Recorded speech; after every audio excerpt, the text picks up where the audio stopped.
Hello friends, जैसा कि पिछली वीडियो में हमने देखा था, मनी के बारे में पढ़ा था हमने कि क्या उसकी ज़रूरत है, एक्सचेंज के लिए काम आती है। आज हम एक मॉनेटरी पॉलिसी, जो हमारा नेक्स्ट टॉपिक है, उसके बारे में पढ़ेंगे। देखिए, अल्टीमेटली ना दो टाइप की पॉलिसी होती है मनी से related. The very first one is your fiscal policy. अब फिस्कल पॉलिसी क्या है? आप देखते हैं कि फरवरी के स्टार्टिंग में एंड में वहां पर क्या होना शुरू हो जाता है, बजट का एक डिस्कशन शुरू होना हो जाता है, ठीक है, कि किसको कितना पैसा एलोकेट करना है।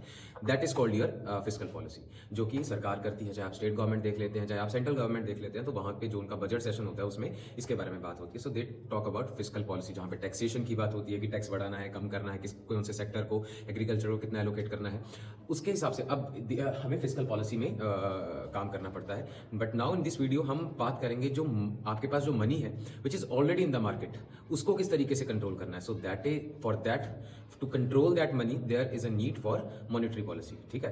तो पर्पस क्या है मॉनेटरी पॉलिसी का? To control money supply in market. Market में जो आपकी मनी सप्लाई है उसको कंट्रोल करना ही मॉनेटरी पॉलिसी का काम है, ठीक है। अब अल्टीमेटली क्यों कंट्रोल करना है मनी को, ये सबसे बड़ा क्वेश्चन है। That why to control the money, तो कंट्रोल क्यों करना है, ये सबसे पहला रीजन है। नाउ देखिए, हमारे पास ना दो केसेस हैं। कल जब पिछली वीडियो में हमने एक बात की थी, वी टॉक्ड अबाउट दिस, हमने प्याज की बात करी थी, ठीक है। तो प्याज के साथ ही चलते हैं। सपोज हमारे पास मार्केट में सिर्फ 1 kg अनियंस है, ठीक है, जिसका अल्टीमेटली रेट कितना है, 100 रुपीज, ओके, 100 रुपया रेट है। बट नाउ यही अब आखिरी एक kg जो अनियंस है वो मार्केट में है। But now the thing is that a person came to the vendor, वो वेंडर के पास जाता है और वो बोलता है कि मेरे को 1 kg अनियंस दे दो, तो वो 100 रुपया देने लगता है। जैसे ही वो 100 रुपया देने लगता है, another person comes with 200 rupees की, कोई बात नहीं, आप मुझे 200 रुपए के दे दो। The third person comes, he said कि मेरे को 500 के दे दो। ना फोर्थ पर्सन ऑल्सो कम्स, वो मुझे बोलता है कि कितने के दे दो, मुझे 2000 के दे दो, ठीक है। अब हुआ क्या, 1 kg जो अनियंस थे, जिनका अल्टीमेटली आपके पास जो प्राइस था वो था 100 रुपीज, वो कितना हो गया घूम के 2000, मतलब कि 100 रुपए बहुत ज्यादा डीवैल्यू हो गया, ठीक है। अब हुआ क्यों ये ऐसा? अल्टीमेटली देखिए, ये 100 रुपए दे रहा था, ये 200 दे रहा है, 500 दे रहा है। इट मींस आपके पास मार्केट में मनी सप्लाई ज्यादा है, मतलब लोग इतना अफोर्ड कर पा रहे हैं, इतनी ये चीजें दे पा रहे हैं, ठीक है। अब देखो, हमारे पास सप्लाई तो इतनी थी, सप्लाई तो 1 kg थी, बट डिमांड क्या हो गई, ज्यादा हो गई। अब डिमांड के ज्यादा होने से 1 kg राइस के जो प्राइस थे वो क्या हो गए, बढ़ गए। This is called your inflation, ठीक है। अब वही चीज आ जाती है कि अगर आपके पास सप्लाई ज्यादा हो, मान लो यहां पर 100 kg अनियंस हैं, ठीक है, बट इंसान 2 ही हैं या पैसा ही नहीं है उनके पास इतना, तो वहां पर क्या हो जाएगा, उसके प्राइस आप वो 100 kg जहां पे 100 रुपीज पर kg बेच रहा था, वो 50 बेचना शुरू कर देगा, ठीक है। तो वहां से क्या हो गया, उसका प्राइस जो हो गया वो कम हो गया, ठीक है। तो उसके प्राइस में परसिस्टेंस अगर हमने देखा तो डिक्रीज हुआ, तो that is called your deflation. अब इसी चीज को कंट्रोल करने के लिए कि मार्केट में जब बहुत ज्यादा महंगाई हो जाती है या मार्केट में डिफ्लेशन आ जाता है, जब बहुत ज्यादा मंदी आ जाती है, उसके लिए हमें मॉनेटरी पॉलिसी की जरूरत पड़ती है। तो this is why we need to control the supply of money in the market, okay. Now तो वही बात होगी, to control inflation and deflation monetary policy is required, ठीक है। अब मॉनेटरी पॉलिसी तो रिक्वायर्ड है, but who will make this monetary policy? So there is a specific committee which will make this monetary policy committee जिसको बोलते हैं हम, ठीक है। अब इसमें देखिए, बाई एनुअली ये पॉलिसी बनती है, मतलब कि ये डिस्कस करते हैं किन किन चीजों पे किस तरीके से रेगुलेशन करनी है, वो हम डिस्कस करेंगे आगे। बट इसमें देखिए, 3 जो मेंबर्स रहते हैं वो आरबीआई के मेंबर्स रहते हैं, एंड जो 3 मेंबर्स होते हैं वो गवर्नमेंट ऑफ इंडिया के होते हैं। Now the thing is that जो भी डिसीजन इनका रहेगा, that will be taken up by the majority होनी चाहिए, तभी आपका वो जो भी डिसीजन होगा वो उसको लिया जा सकेगा, ठीक है। नाउ अब देखिए, अब करेंगे कैसे? अब कमेटी तो हमने बना दी, बट इनको अब मेन काम क्या है इनका, कि मॉनेटरी पॉलिसी बनाए ऐसी कि ऐसे कुछ टूल्स बनाए हैं। टूल्स वो नहीं है पेचकस ये सब वगैरह, स्क्रू ड्राइवर ये सब नहीं, ऐसे टूल्स बनाए जिनसे आपके पास वो मनी सप्लाई क्या हो जाए, कंट्रोल हो जाए। तो 2 टाइप के टूल्स होते हैं, क्वांटिटेटिव एंड क्वालिटेटिव।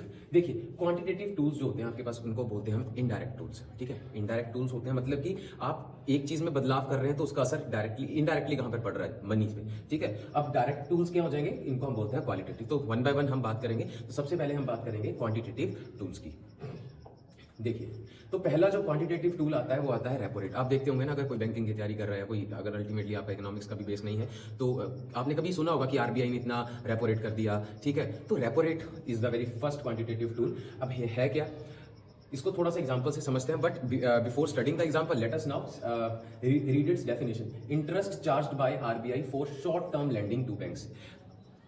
आरबीआई जो है, ठीक है, बैंकर्स ऑफ बैंक बोला जाता है इसको, मतलब कि जितने भी बैंक्स हैं वो उनका ये बैंकर है, मतलब उनका दादा है काइंड ऑफ। पैसे वैसे का जो भी लेन देन होता है वो बैंकर से यहीं से कर पाते हैं, आरबीआई से। तो आरबीआई क्या करता है, ऐसे फ्री फोकट में तो देगा नहीं, तो अब ये क्या करेगा, इंटरेस्ट चार्ज करेगा कुछ ना कुछ। मतलब इंटरेस्ट चार्ज करेगा क्या, मतलब अगर वो पैसा दे रहा है तो उसके बदले थोड़ा सा एक्स्ट्रा पैसा लेगा कुछ टाइम के लिए। तो ऐसा इंटरेस्ट जो चार्ज करता है RBI for short term lending. Short term lending का मतलब क्या होगा, 20 दिन, 25 दिन, 1 महीना ज्यादा से ज्यादा, तो this is called your short term lending. उसके लिए जो आप बैंक्स को जो पैसा दे रहा है उसको हम क्या बोलेंगे, किस रेट पे दे रहा है, इंटरेस्ट रेट पे, that is called your repo rate. ठीक है, इसको रीपर्चेज एग्रीमेंट भी बोलते हैं। तो ये जानते हैं कि ये रीपर्चेज एग्रीमेट क्यों बोला जाता है इसको। Late us now study firstly, ठीक है, ओके। सो नाउ अब देखते हैं रेपो रेट के बारे में पढ़ते हैं हम। अब अल्टीमेटली मानते हैं हमारे पास we are having two persons, person A and person B. Now हम एक चीज बोलते हैं कि जो बैंक्स होते हैं these are financial intermediaries, financial intermediaries. मतलब कि क्या हो रहा है, बात मानते हैं ए के पास ना कुछ पैसा पड़ा है, मान लो 100 रुपए पड़े हैं, बट इसके पास दिमाग नहीं है इतना। अब ये ऐसे कैसे, ये इट मींस पैसा फजूल है। अब बी जो है he is having brain but he does not have money, इसके पास पैसा नहीं है। ठीक है, अब क्या होगा, यहां पर जो आपका बैंक होगा वो एक फाइनेंशियल इंटरमीडिएरी की तरह काम करेगा। मतलब ए जाएगा बैंक के पास और ये अपना ये 100 रुपए यहां पर डिपॉजिट करवा देगा।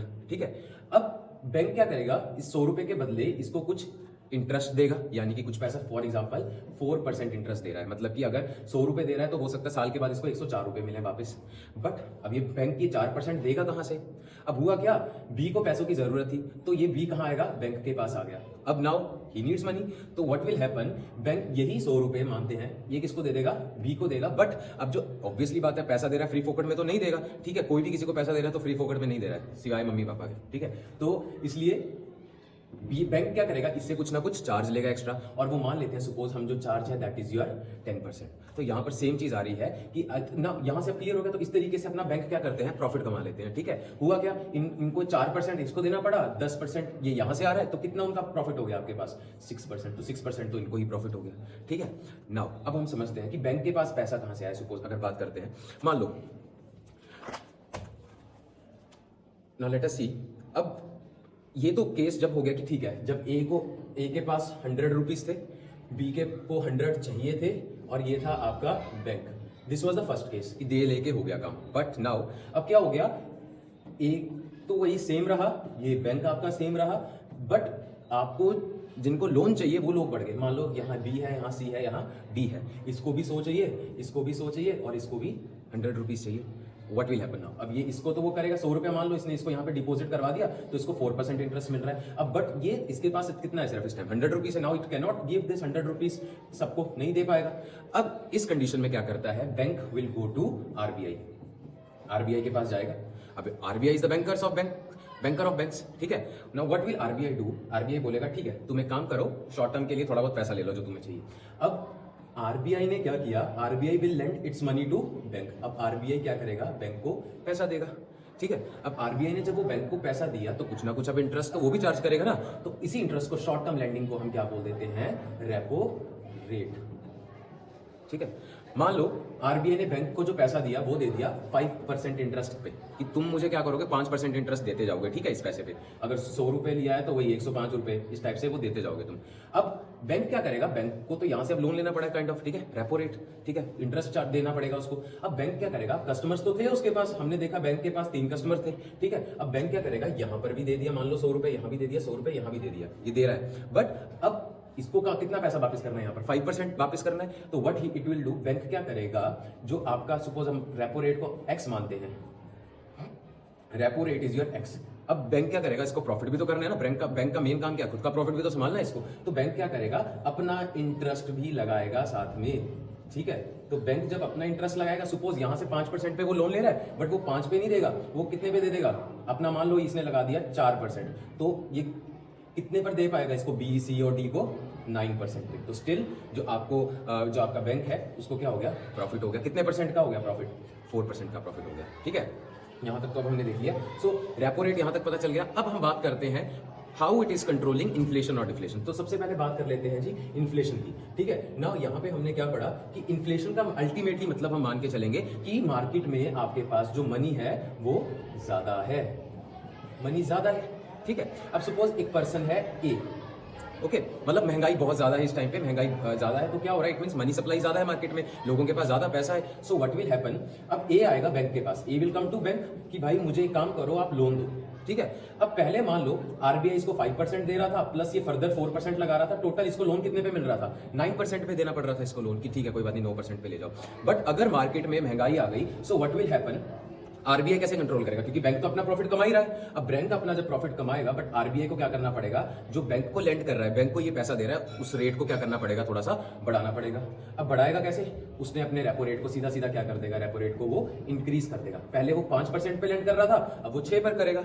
अब जो कस्टमर को बैंक देगा वो क्या देगा, 6% प्लस उसका खुद का इंटरेस्ट, तो कितना हो गया 6% प्लस बैंक का इंटरेस्ट कितना था 4%, तो टोटल हो गया 10%। तो पहले जो लोन मिल रहा था एक पर्सन को, मतलब पैसे मिल रहे थे एक पर्सन को, वो मिल रहे थे 9% के इंटरेस्ट पे, बट अब वो बढ़ के कितना हो गया 10% हो गया। तो अब कहीं ना कहीं वो जो भी इंसान है वो थोड़ा हिचकेगा लोन लेने के लिए, तो अब लोन नहीं लेगा, इट मींस मनी सप्लाई जो होगी मार्केट में वो ऑटोमेटिकली क्या हो जाएगी, कम हो जाएगी। तो इस तरीके से इन्फ्लेशन को कंट्रोल किया जा सकता है। अब बात कर लेते हैं उल्टी डिफ्लेशन की।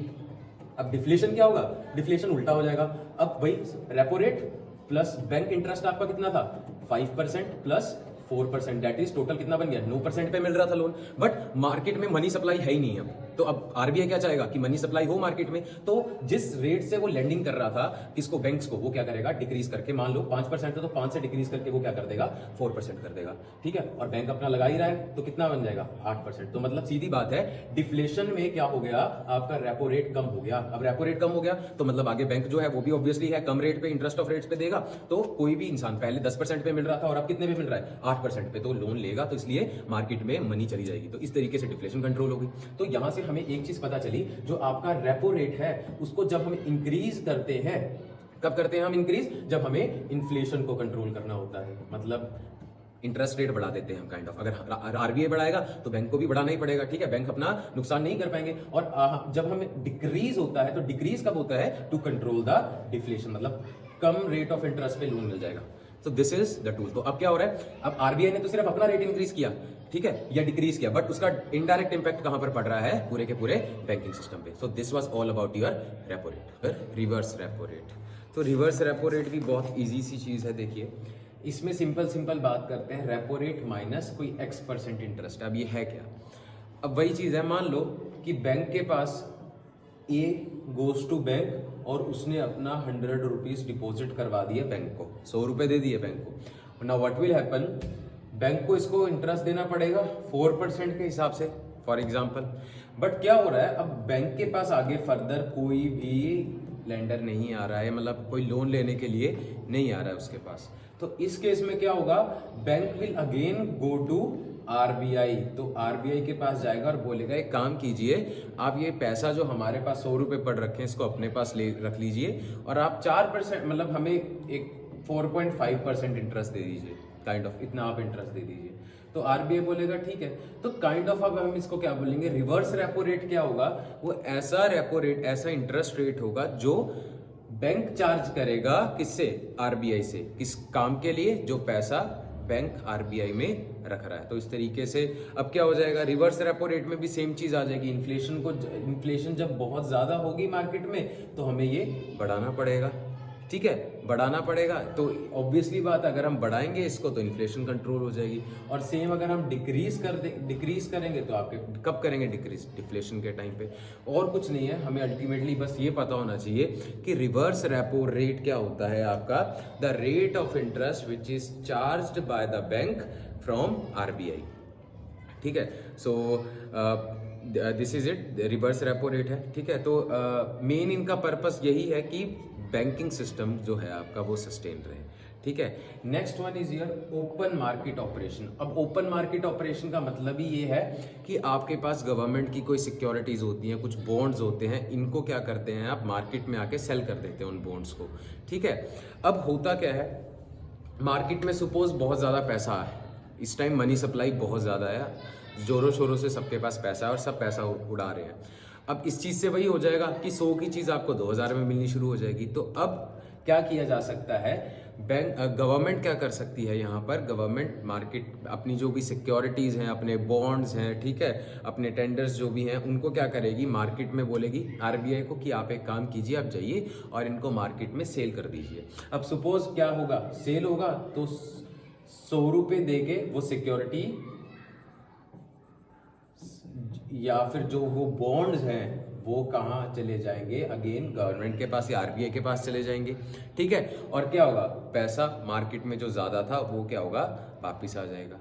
यहाँ क्लियर हो गया यहाँ तक। तो ये कब किया हमने, जब आपके पास मार्केट में बहुत ज़्यादा मनी सप्लाई हो गई, ठीक है। अब कुछ इंटरेस्ट रेट तो मिलेगा ही ना ऑब्वियसली उस पर, बट उस पर क्या होगा, बट आपके पास अभी लोगों के पास सिर्फ बॉन्ड है, ठीक है, इट्स नॉट फियाट मनी, ठीक है। हमें ये पता था ना कि ये क्या है, आपके नियर मनी है, काइंड ऑफ हो जाएगी। Bond is a near money ultimately, वो आपको पता है कि आपको हाँ उसको बेच के या जो भी करके वो पैसा मिलेगा जब भी आप उसको करेंगे।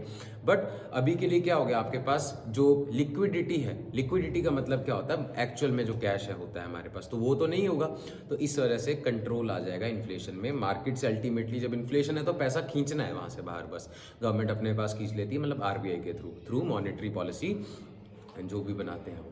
तो अब यहाँ पर यही हुआ। अब बट एग्जाम्पल डिफ्लेशन हो गई मार्केट में, तो अब गवर्नमेंट क्या करेगी, यही जो अपना जो सिक्योरिटीज़ या बॉन्ड्स वगैरह दे रखे होंगे, ये आरबीआई फिर से उतरेगा और बोलेगा इनको कि हाँ जी अब हमें ये वापस दे दो।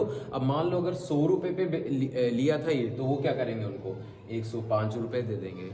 तो इट मीन्स मार्केट में पैसा चला गया और ज़्यादा चला गया। इस तरीके से हम इसको कंट्रोल कर सकते हैं। तो डिफ्लेशन में क्या करेंगे, सेल कर देंगे उनको, और इन्फ्लेशन में हम क्या करेंगे, इन्फ्लेशन में हम क्या कर देते हैं, गवर्नमेंट सिक्योरिटीज़ को सेल कर देते हैं, और डिफ्लेशन में हम क्या कर देते हैं, उनको वापस ले लेते हैं और मनी सप्लाई मार्केट में दे देते हैं। अल्टीमेटली यही बात है, इन्फ्लेशन में हमें पैसा खींचना होता है मार्केट से, और डिफ्लेशन में हमें पैसा इंडल्ज करना होता है, इंजेक्ट करना होता है मार्केट में। सो यहाँ तक अगर क्लियर है, तो एक सेंट्रल गवर्नमेंट जो होती है वो क्या क्या दे सकती है, ये इंपॉर्टेंट होता है। सेंट्रल गवर्नमेंट देखिए, एक तो सबसे पहले अपने ट्रेजरी बिल्स होते हैं, ट्रेजरी बिल्स, इसके बारे में भी पढ़ेंगे कि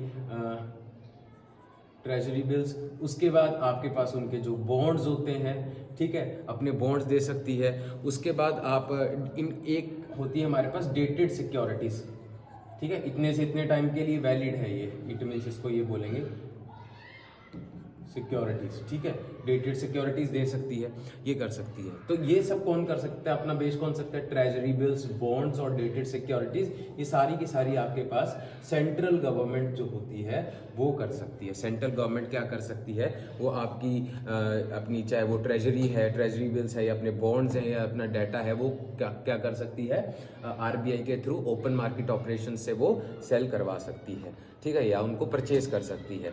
बट अगर हम बात करते हैं स्टेट गवर्नमेंट की, तो वो भी इशू कर सकते हैं, बट वो इशू क्या कर सकते हैं, वो सिर्फ और सिर्फ बॉन्ड्स इशू कर सकते हैं, ठीक है, या डेटेड सिक्योरिटी, वो ट्रेजरी बिल्स इशू नहीं कर सकते। तो यहाँ पर एक इंपॉर्टेंट बात पता चल जाती है कि सेंट्रल गवर्नमेंट तो ट्रेजरीज आपके पास बिल्स होते हैं, बॉन्ड्स होते हैं, डेटेड सिक्योरिटी, इन तीनों को दे सकती है। बट आपकी जो स्टेट गवर्नमेंट होती है वो ट्रेजरी बिल नहीं अपना सेल कर सकती है, सिर्फ बॉन्ड्स और डेटेड सिक्योरिटीज को ही सेल या परचेज कर सकती है। This is it, okay.